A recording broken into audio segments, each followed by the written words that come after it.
What's up, guys? How's it going? How's it going? Hey guys. I know I'm noticing a theme here. Yeah. Everyone For, looks good in eyeliner. for those of you that are not watching, that are just listening, we all have on bandanas. Two of us have goatees. That would include me. Or some sort of facial hair. We all have on eyeliner. So, can anyone guess the theme of the night? Sorry if I'm not completely with it today. I've been on the Party Gras tour, and so it's been pretty wild. Nice studio you got there, Ed. Oh yeah, thanks. Yeah, the band actually cleaned up after themselves, which is like a first. You getting the dad band back together? All the good cover songs. I mean, you guys are in your 60s now, so I feel like Yeah, if you can't not clean up not in like your the days when 60s, there would have been the whole floor would have been covered with, whiskey bottles and beer bottles and who panties. knows what Who else. knows what else? Yeah, exactly. Well, fortunately or unfortunately, you have stumbled upon metal, rock, and whiskey. We're sorry, or we're happy to have you here. Whatever the case, I'm Sailor, and I'm here with my bros, Ed and Nate. And we are going to be discussing the merits and possibly debating and arguing about the band Poison and two of their albums, maybe three of their albums. We'll see how it goes. So, Yeah, we'll have to find out which ones are Ooh, worth mentioning. so welcome to the show. That's why we're dressed up. I don't usually wear my goatee or my bandana, but I did tonight for you guys. So you're welcome. Yeah, so sorry to disappoint anyone who thought they were tuning into a Pirates of the Caribbean episode. It I mean, looks they both good. work. It They looks both good. work. I won't lie. They both work. So I promised before the show we were chatting, me and the guys, and I promised I'd share a story with you about a woman wearing a mustache. So many years ago, I was leaving Boston to move with a job once again somewhere else. And I was very sad to leave the city I love.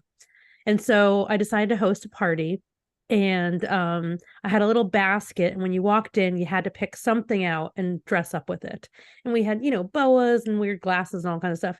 And we had some mustaches and beards that you could just stick on your face. So there was a chick that I worked with. I can't remember her name now. I didn't know her super well. So she puts on this mustache that was kind of like it kind of had like the curl at the ends, Ooh, Mr. Pringle So kind of Yeah, thing. ish, yeah. Not super handlebar-y, but I'm gonna say like unfortunately it came with like a Mexican costume. So, so super wrong, but you know where I'm going, what I'm talking about.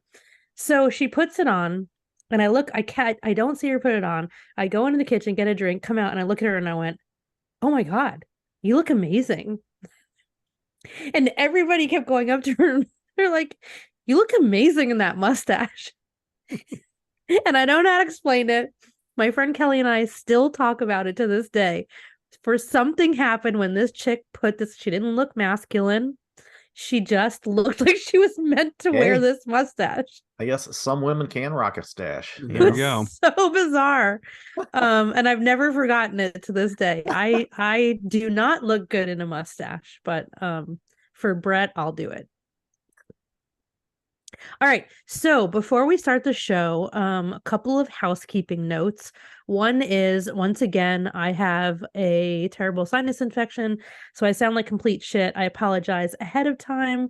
Pardone if I'm snarfling. I don't mean to.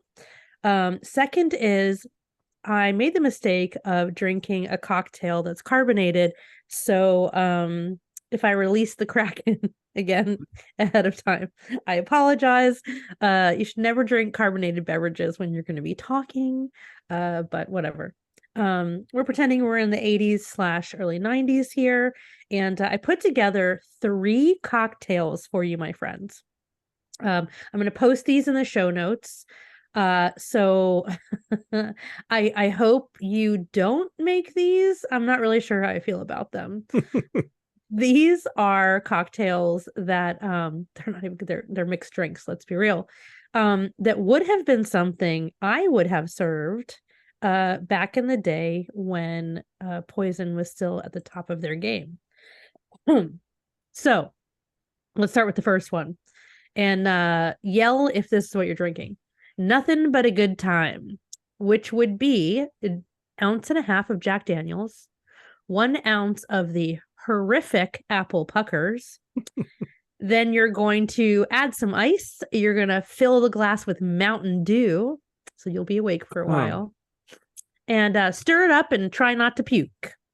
That sounds more like a Strange Days of Uncle Jack to me. It was definitely a drink of the time. The next one is Talk Dirty to Me. So this time you can use Jack Daniels or Mellow corn, 1.5 ounces. And you're going to do a full ounce of raspberry liqueur. Oh, yeah, baby. And then 2 dashes of bitters because I love you. You're going to add Pepsi to it, throw in some ice, fill the glass with Pepsi, stir it up, and then test your blood sugar tomorrow, please. Yeah. God forbid you actually taste the whiskey that's in there. I'm about to finish mine, actually. That's what I made. It's yeah. I don't know. There's not many words about it. It's very sweet. Yep. But it's interesting. Takes me back to the 80s when I was 3 years old. Fuck off. Next drink is Give Me Something to Believe In. So you're going to do 1/2 ounce of peach schnapps, 1/2 ounce of cinnamon schnapps, another 80s favorite, 1.5 ounces of Jack Daniels, and 1/2 ounce of lemon juice. You're going to throw that into a big pint glass. You're going to stir it up with some ice, and then you're going to tighten your bandana and suck it down, motherfuckers. So cheers, everybody. Cheers. Yep. Drink. No, it looks like it's so bad it's been censored. Yes, it does. I don't know what you're talking about. These are delicious cocktails. All right. So obviously we're talking about Poison tonight. We've got our bandanas on. I feel like there's going to be an argument here because Ed and I always argue about bands that are on the cusp of the late 80s and early 90s. We'll see. You could surprise me. I don't know. Let's do a little bit of backstory, though, on this band. So they formed in 1983 in Mechanicsburg, Pennsylvania. And their name was, does anybody know? Oh, I should know this. I say Ed should know it. Their name was Paris. Because why not? Yeah, why not? Yeah. Why not? So at the time, the band consisted of our dear friend Bret Michaels as lead vocalist. Pardon me, guitarist Matt Smith and drummer Ricky Rocket. Before this band, Bret was in a band called Laser, and it was described as a basement band, whatever the fuck that is. I don't know. Could you be any more of an 80s band than become? I know, Laser. I fucking love that, actually. I do too. I love it. Laser. All the trappings of an 80s. Yeah. Hello, Chicago. We're Laser. At some point, Bobby Dahl joined, and he was on bass, and they were ready to rock. So Paris is playing the local club circuit, in Mechanicsburg, Pennsylvania, and they're doing mostly cover songs. Apparently Matt Smith was the real talent in the band. He could actually really play music, and he kind of drove their sound. So it seems that they got so big in Mechanicsburg that they felt they were so big playing cover songs in Mechanicsburg that they felt like they were ready to head west to LA. Okay. It's quite the leap. Yeah. I mean, literally. This is when they changed their name to Poison. They like the one names, Laser, Paris, Poison. So these guys arrive in dirty old LA, and these little fellas were suffering some serious culture shock when they left their town of a whopping 9,487 people. Somehow, I think because they were pretty, they connected with Vicky Hamilton, who became their first manager. She is known for managing Guns N' Roses, Faster Pussycat, Striper, and consulted for Motley Crue, and of course discovered Poison. She's a badass. We should definitely cover her sometime. She has some amazing stories. She's more than a manager. She's done a million things. She's super awesome. So by 1985, they're playing the small circuit in Hollywood, and Smith, their guitarist, was becoming really disillusioned with Poison. He was about to become a dad, and he didn't think the band had much chance of success. Now, that would be me. I am the Matt Smith. I would be like, fuck this shit. This gamble is not going to pay off. Go back to mechanics. I'm going to be broke. This is ridiculous. Like we're living in some shithole, roach infested, little apartment, sleeping on floors. There's groupies coming in to buy us groceries and clean up. This is not the life I envisioned for myself. I'm going home. And then of course they become Poison. That would totally happen to me. So anyway, he's like, fuck this. He leaves. He goes back to Pennsylvania. So what is a boy band to do without their driving force? So they audition a bunch of dudes, and they finally got it down to two. Does anybody know who the two candidates were?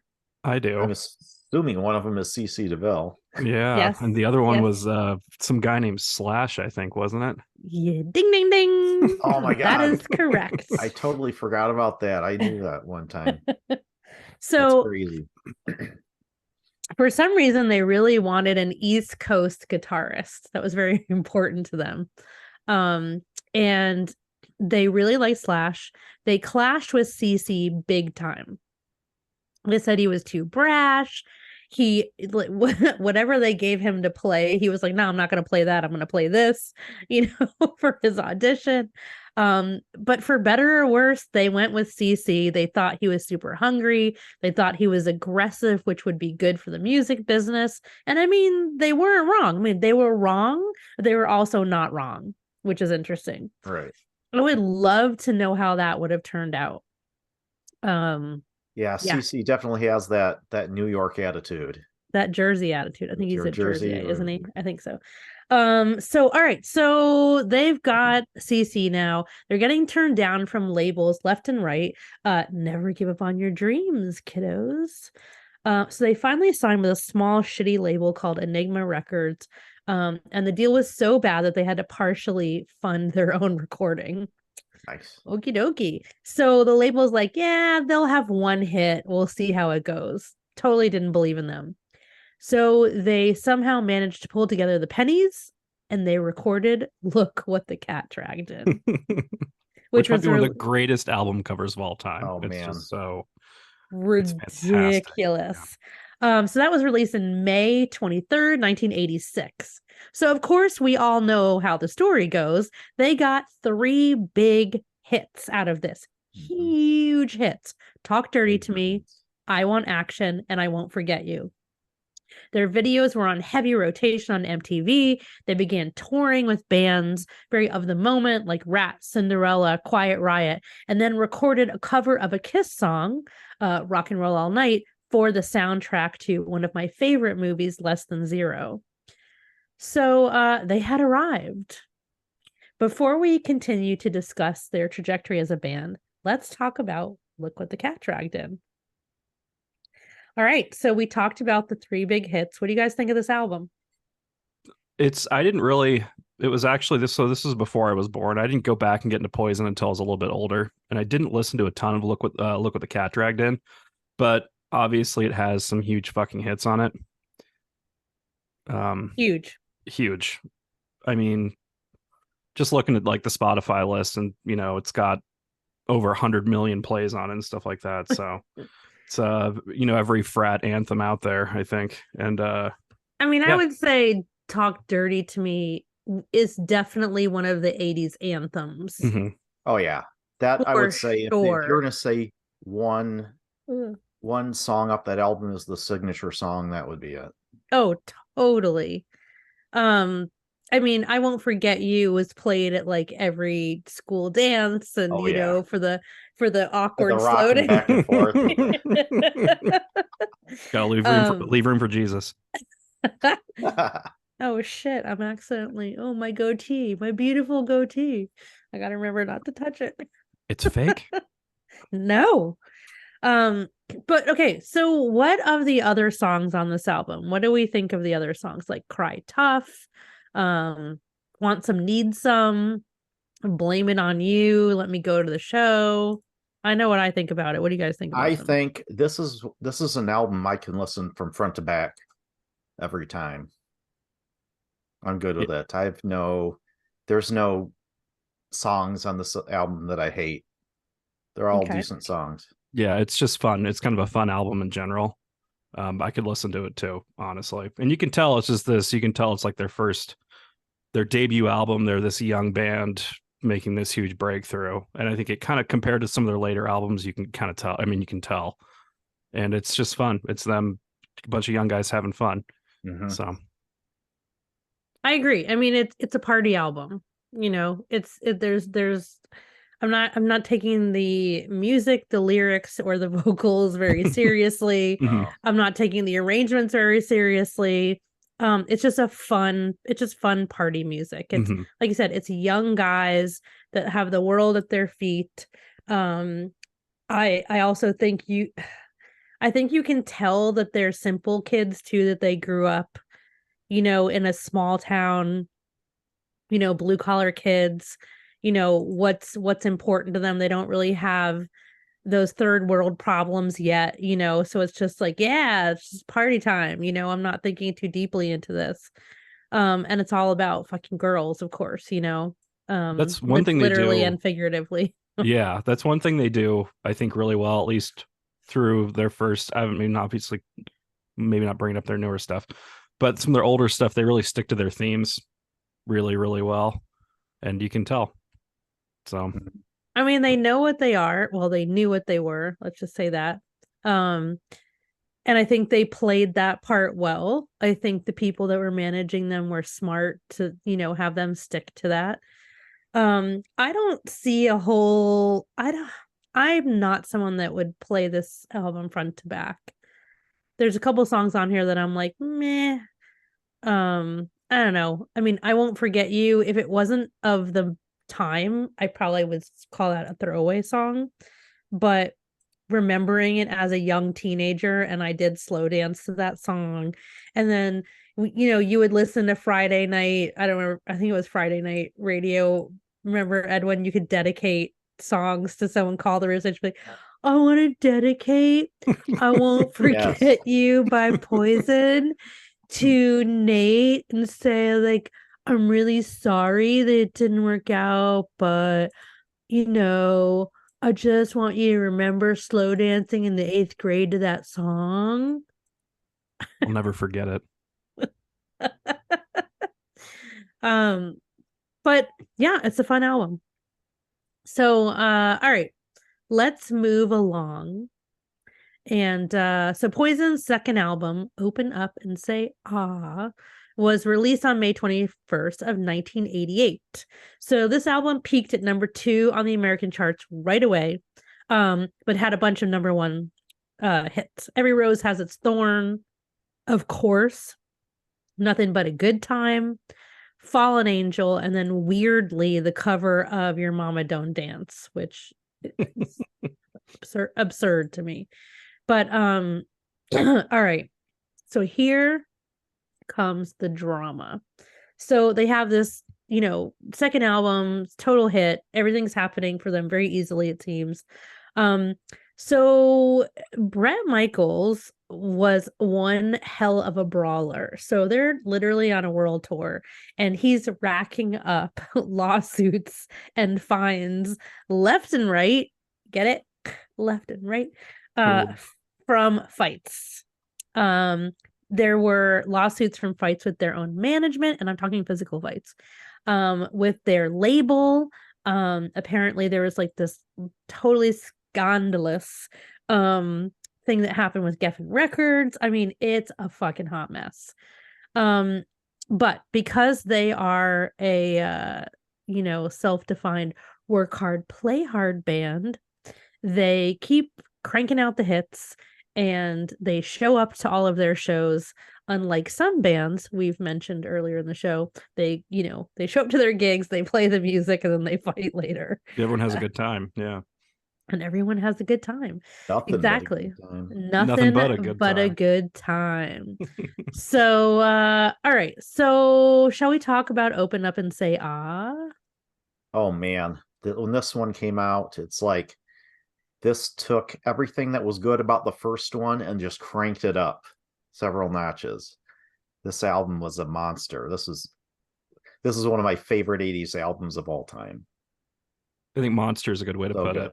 Yeah, definitely. It's same thing. When you were showing us your collection of Poison albums in that picture a couple weeks ago, I was like, well, there's at least one fucking great album in there for sure. I think there's two, but it's Open Up and Say Ah it's fantastic. Same thing. I could listen to it back to front, and I think you covered it. It's takes everything you like about the first one, and it kind of grows up a little bit, and they kind of come into their stride a little bit more.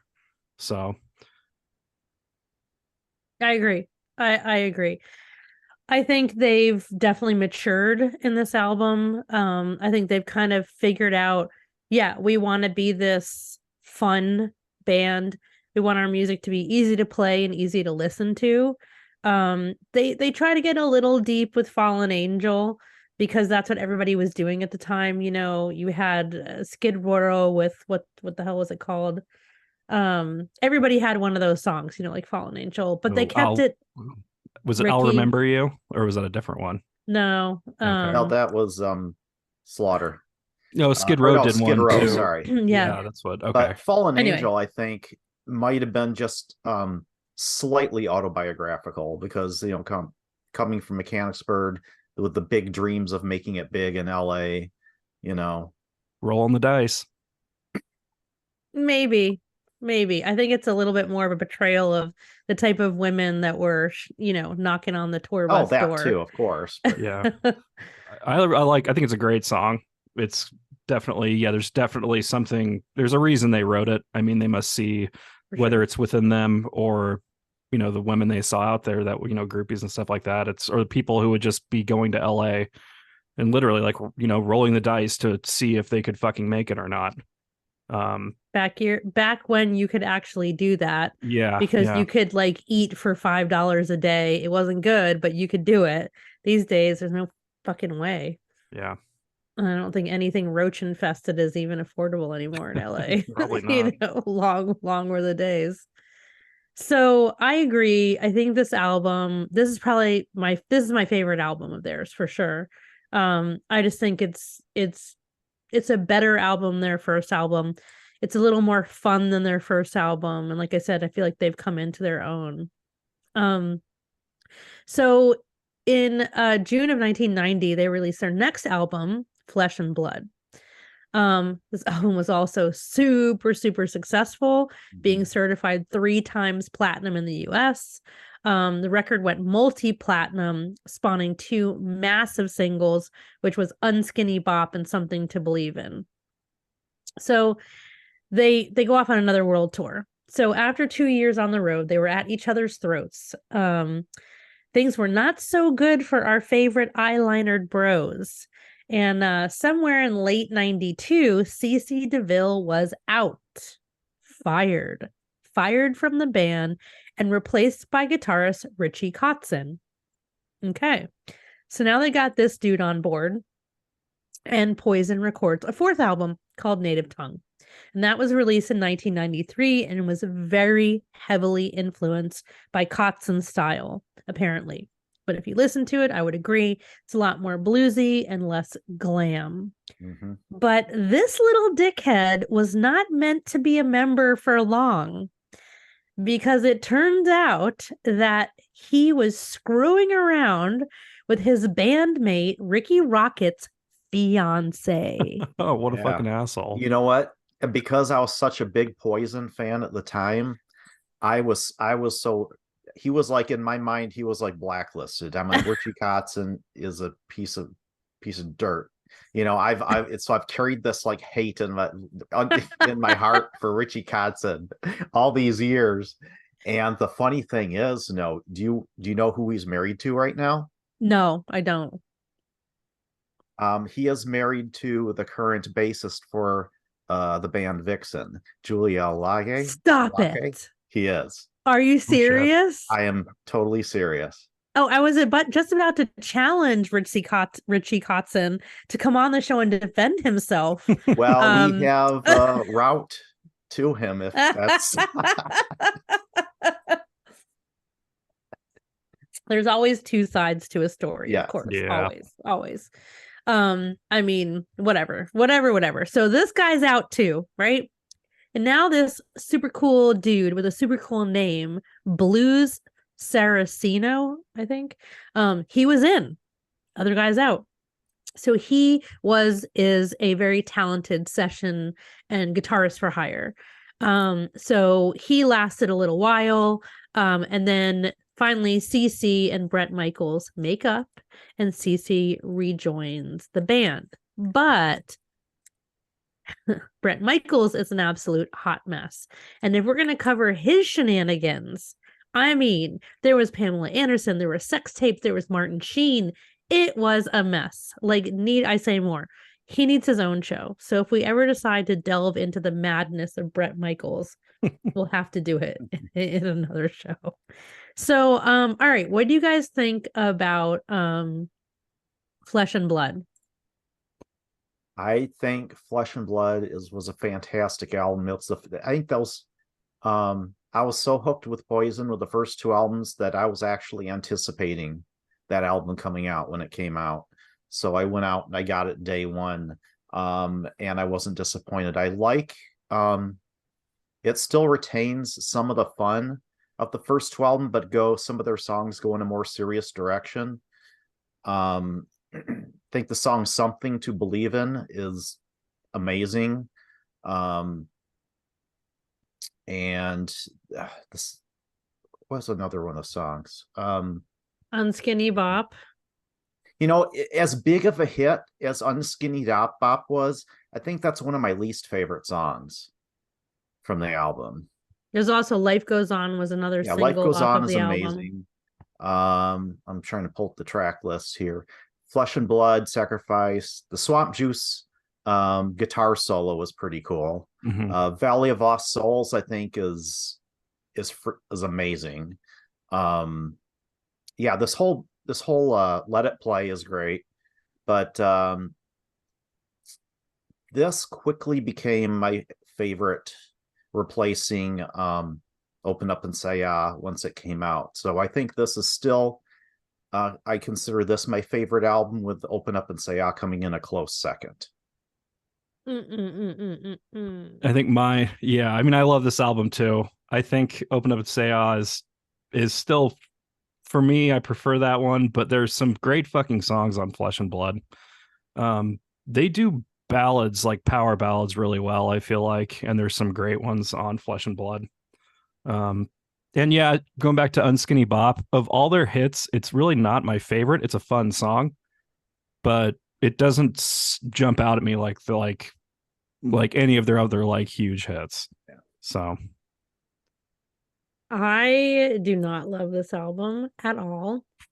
I feel like it strays from everything we talked about in the first two albums that we loved, which was the fun, awesome 80s party vibe. They get too bluesy here, and I don't think forgive me for saying this, I don't think they have the chops for it. I think Unskinny Bop, they should have just stayed with the Unskinny Bop type stuff. I don't love that song, but it's a catchy hook. I could give a shit about it. It's fine. It's fun. Whatever. But the rest of it, I could just leave it. I mean, I just don't feel, and it's funny because critics loved this album. Yeah, we know Sailor doesn't like change. It's not about not liking change. It has to be good change. Oh, come on. I like both of the first two change. Albums. It's not good. I didn't think it was good change. I mean, I just think it's like, you're entitled to your opinion. It's commercial, bluesy, corny, cheesy. not that glam isn't corny cheesy, of course. As opposed to open up and say, Yeah, I think this is way more cheesy and way more corny in my opinion. All right. But again, the critics loved it. And the fans loved it. Which usually confirms my feeling about it. Oh, we didn't touch on the album cover controversy either from Open Up and Say We can definitely touch on that. Yes. So I had a feeling it was going to be 3 albums that we were going to be arguing about. I really wanted to just do Look What the Cat Dragged In and Open Up and Say because I think their synergy, they're a little bit closer in synergy. I mean, Flesh and Blood, is 4 years later from Look What the Cat Dragged In, but we can certainly talk about all 3. But yeah, if you want to talk about the cover of Open Up and Say it's a topic we've discussed a lot on this show. The fucking pearl clutching when it comes to album covers in the 80s and 90s was ridiculous. Of course, now with the internet, you can see what we're talking about if you'd like to Google it. If you don't know, there were 2 versions to this album. And of course, every time they did this shit, they just helped out the bands because then it was like, ooh, you want to get the album with the real cover? I know you have the one with the censored cover, but you're gonna have to get the one with the real cover again. So that means we just made you buy 2 of our albums, because then even if you had the real cover, you wanted to get the censored one too, to be like, I have both. So smart. Never felt the need. Everybody I knew had both. So okay, what's the big deal? Well, it's a lady. It was a model and her name was Bambi. Bambi. I don't know, just Bambi. Yeah. And she was dressed up apparently as a demon. Ooh. And she had this giant like lizard-like tongue sticking out of her mouth. And that was it. Yeah. That's it.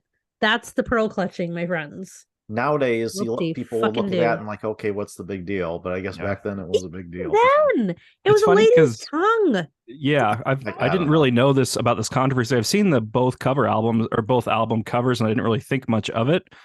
And I've looked at this cover every fucking day for the past couple of weeks, and it's like, it didn't even occur to me that it would be a reason for pearl clutching. So, yeah, I think even for then, it's not that risque. Yeah, I think it was this like Christian fundamentalist bullshit. Yeah, in my opinion. Tippergore, Well, Flesh and Blood always had 2 versions of the cover too, because the first one, talk about,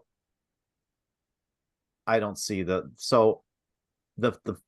when Flesh and Blood came out, because I was waiting for this album, I got the first copy that came out, the first cover, the original one, and I guess it has a picture of a tattoo on the arm, and there was a little bit of I don't know, the little maybe blood from the tattoo bleeding or something on the arm underneath.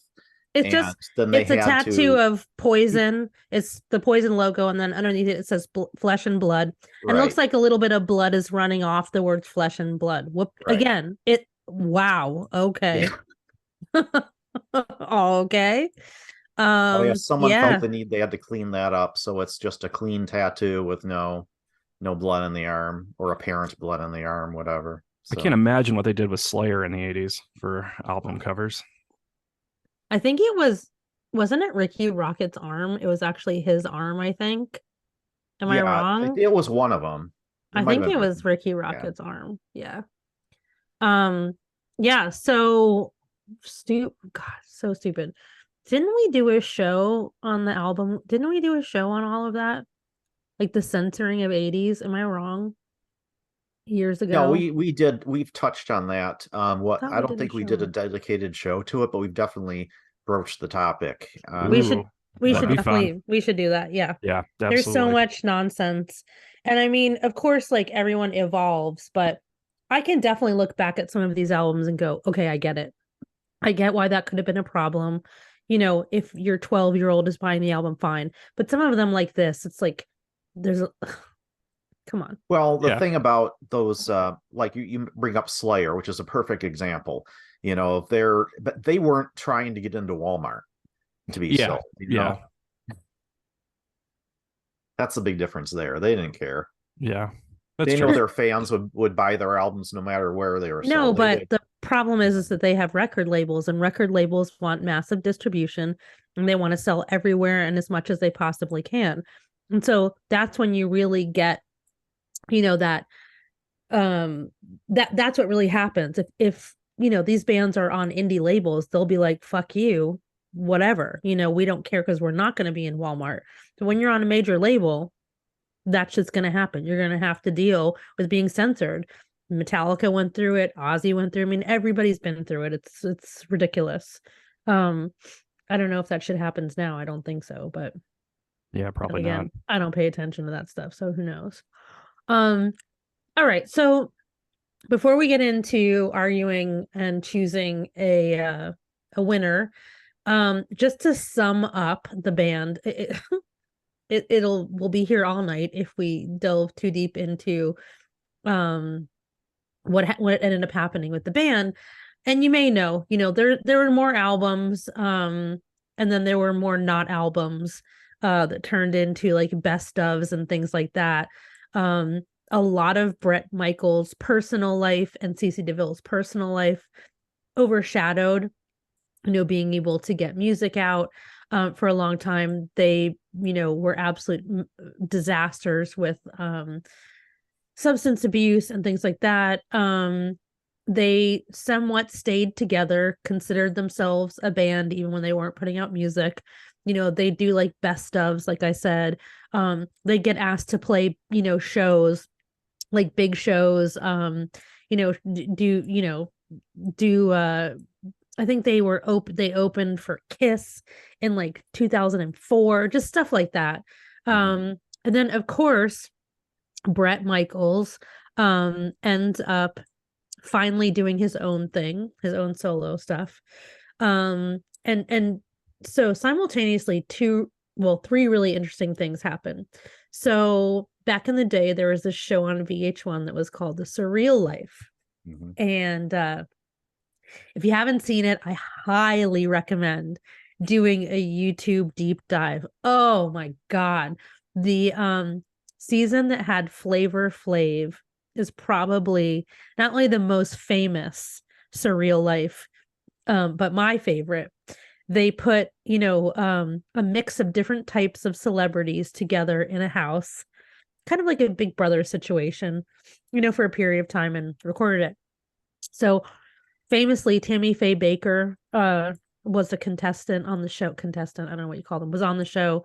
And it completely changed her personal, political, and religious views on acceptance because of the show, which was just mind-blowing. So it's really cool. So CeCe DeVille is on one of the shows. I love this guy. He is so bizarre and so crazy, but also just so real. I love him. So he's on The Surreal Life. It totally blows up. Kids who had never heard of Poison or weren't into it, start buying the music again, consuming the music, however you're doing that at the time. And then Bret Michaels has his own reality show called Rock of Love. I remember the show. Yep. Yeah, I gotta admit, when I would wait, I was a bartender at the time, and I would wake up and like go down on the couch, and be like 2 p.m, and I've just woken up because I closed the night before, and I'd have Rock of Love queued up on the DVR, and it was just, dumb, so dumb, but it made Bret Michaels a household name. And then shortly after that, he's on The Celebrity Apprentice with He Who Should Not Be Named as the host of the show. And he becomes, it's really interesting because they definitely were after him, the producers. They were definitely making him the problematic rock star, he was the underdog for sure. And then he suffered a brain aneurysm during the filming of the show, and it was really uncertain if he was going to make it or not. He's a diabetes survivor, type 1, and that's always been something he's talked about publicly. So he ends up winning Celebrity Apprentice. So again, rockets him to him to fame yet again. So it's kind of like a resurgence for the band because Cece and Bret Michaels became such popular, celebrity entities. I will tell you, I have read the unauthorized biography called A Shot of Poison, which which I think, I don't know why it's unauthorized because it's spot on. It's a good read. It's everything you would imagine and then more. Oh, I'm sure it's fucking I've gotta read that. fascinating. I didn't Yeah. even know that existed. Yeah. Oh yeah, you got to read it. So there's also if you're into sex tapes, there's a sex tape out there.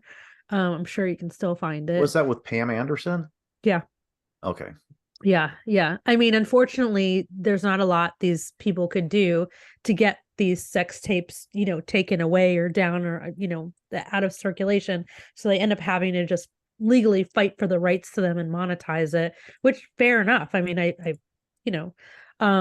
but oh man, what a mess. Yeah, so it's super, there's a great behind the music on Poison back from the days of VH1, which is also really fantastic that I highly recommend. And then in 2002, Poison toured North America. This pisses me off. They opened for Motley Crue, Def Leppard, and Joan Jett, which Motley Crue should have been the opener for all of those because Motley Crue is a fucking horror show now. Horrific. And Poison still sounds really good when they play their old songs. I mean, they sound like themselves. I mean, shockingly, Motley Crue sounds like they're going through a fucking meat grinder. It's ridiculous. Yeah, they need to hang it up for sure. Oh yeah, they're done. So yeah, so this is so I'll say Bobby Dahl, Ricky Rocket, and Bret Michaels were consistent members from 1983 until I think currently. CC DeVille had 2 little blips, one where he wasn't discovered yet and one where he was just a hot mess. So these guys, I will give them this. I do think they were very hardworking. Again, they came from blue collar, families, and they did have a really good work ethic. Even if they were partying their brains out, they showed up, they did the work, they busted out, when they had their momentum going, they were doing, busting out albums regularly, which is what you should do. So I will definitely give them that. I mean, they went down in history, and I think that is, very due for them. They are an epitome of the 80s glam rock band genre, and yeah, they're fun. I mean, you put on a Poison song at an 80s party and watch everybody in the room. Even if you weren't a fan, you know them all. Yep. Absolutely. So, all right, the time has come for us to decide which album reigns supreme.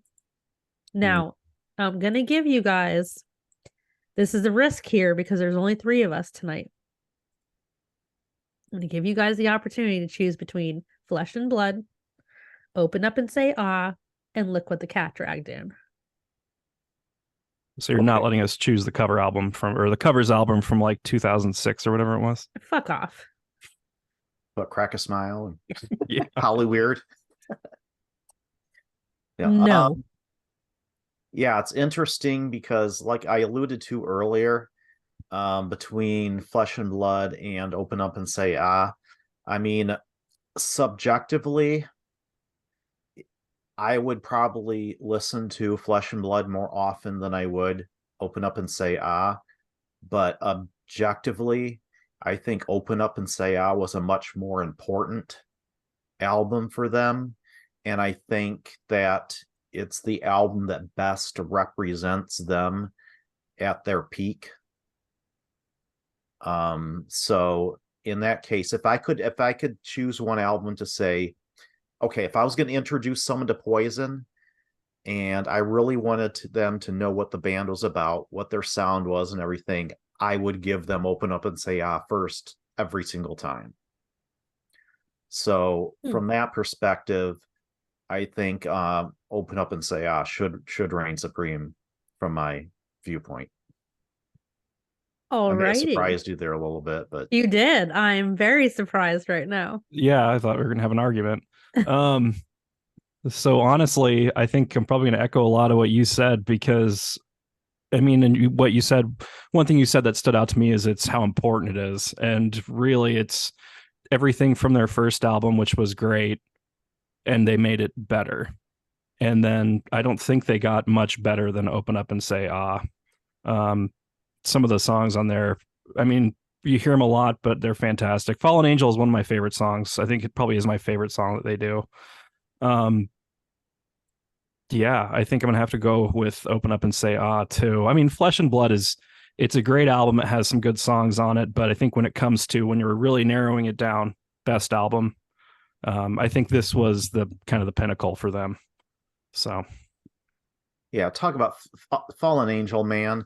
That opener guitar riff comes on there. Mhm. When that drum hits, it hits. Man, that's just Yeah. like so fantastic. It's one thing they're really good at. I mean, they do these power ballads too, but they're so CC has these such like you can identify the guitar riffs, and I don't think they're like technically crazy difficult, but they stick out Memorable. really well. They hook you really. Yeah. They get you by the, and yeah, like I said, I'm gonna go with Open Up and Say Ah. I think it's their best album. All right. Well, seems I've been outvoted. Before I even get started, I'm going to disagree with you guys. I think Look What the Cat Dragged In is the epitome of Poison. I think without Talk Dirty to Me, forget it. Forget it. I think it's the best song they've ever made. There's nothing that beats Talk Dirty to me. I absolutely love it. I also think I Want Action is a fantastic, another just quintessential Poison song, and that 80s glam rock period. And Look What the Cat Dragged In as the song as well. So I think I agree with you, Ed, as far as like thinking about, well, if I want someone to understand Poison, what album would I choose? To me, that's Look What the Cat Dragged In. And that's the song Talk Dirty to Me. So that's what I would have gone with. Okay. So well, I guess we're both gonna disagree. That's okay though. I guess I lose. Both amazing though. Yeah. Just like we were saying, I think they just took everything from Look What the Cat Dragged In and then cranked it up. If it wasn't for Look What the Cat Dragged In, there would have been no Open Up and Say Ah. So yeah, that's true. Why Look What the Cat Dragged In wins.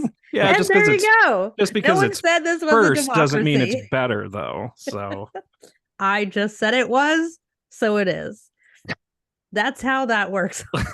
Okay, and good night. So officially, Open Up and Say Ah wins. yes. Even though I disagree. That's okay. Yeah.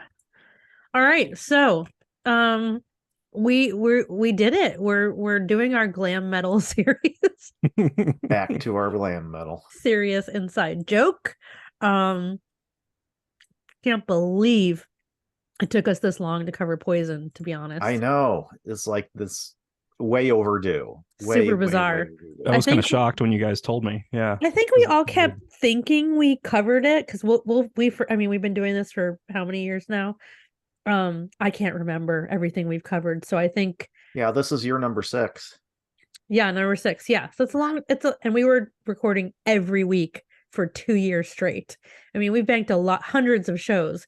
It's very difficult to remember everything that we've covered. So I'm glad we got to this. They're definitely worthy of getting their own show. They're definitely worthy of the accolades that they got. Despite whoever they are as people, as a band that, fits in that historic glam 80s glam metal category, they've got their spot, super thankful. Their music is just fun. It's, again, there's no, I mean, not to diss them, but I'm not going to get into like their musicality and value of production and shit like that, because it's not necessary. It's just fun music. That's it. Yeah. And they And do I it think well. that's part of the charm of the first For sure. couple albums too. Yeah. Yeah. Before we go though, can we just talk about one thing?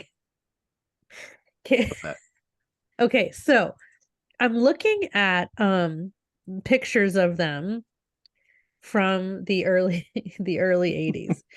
So I want to talk about, we used to have this argument with Jake a lot about the glam metal guys, and like, are they dressing up as women, or are they just being, glammy at the time? And it's funny because at the time they were not trying to look like women, of course. Right. They were just being glam dudes. Can you please just fucking look at these pictures? Can you please look at the insanity of some of, I mean, oh my God. Like, I look at it now and I'm like, Jesus Christ, they were total drag queens. Especially Cece. Have you seen what Cece looks like without his makeup on? It's like a drag queen being revealed. No offense. Again, Cece, I love you. You're my favorite. But holy mother. So I just want to say this. And I'm not the first one to say this. This has come up many, many times. But I need everybody to just take a goddamn look at who the guys were idolizing in the 80s. And if you have a problem with crossdressers or drag queens or trans people, go fuck yourself. Like, go fuck yourself in a bath of acid for 1,000 years. Get the fuck out of here. I think what these guys proved was, A, they were getting the most women possible. I'm sorry, but dudes in Slayer were not pulling as much as these guys were. So, the ladies liked it. They were getting huge record contracts. They were at the top of their game. So what? So they put on makeup and had hairspray. Whoop-de fucking do. And then kicked the shit out of each other and others fucking constantly. Right. So I wouldn't fuck with any of them. So regardless of what they were wearing. Yeah. I was wondering trying to determine if that was an extension of the glitter rock from the late 70s. Oh, for sure. Yeah, because that's what they grew up with. I think it was definitely influenced. 1,000%. Glam is not its own invention. Right. Of course, all of these guys who were in their late teens and young 20s in the early 1980s are obviously coming off of, the Bowie and glitter glam period and disco and all that. Of course. Yeah, New York Dolls and of course. Absolutely. They were carrying it over.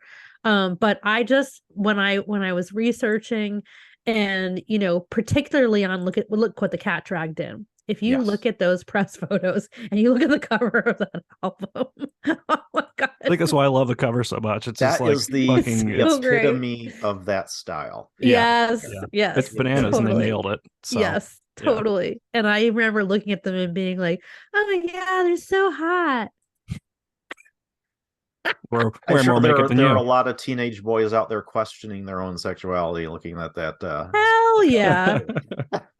And I mean, I think it just proves a really great point that I say all the time. Like, fashion is fashion, I think your extension of how you're accentuating your looks, there's no gender to that. There's just like, a lot of people look really good in eyeliner.